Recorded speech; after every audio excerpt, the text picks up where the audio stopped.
This is how we made The Sound of Violet opening weekend.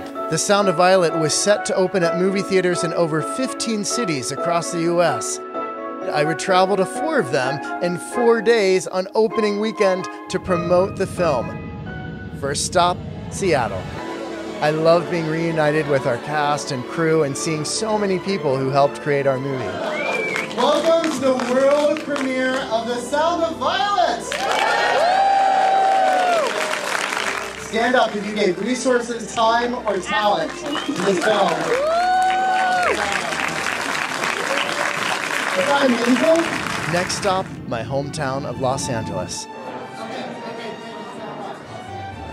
I took my mom and my wife to the LA premiere, and I loved having them be part of the evening.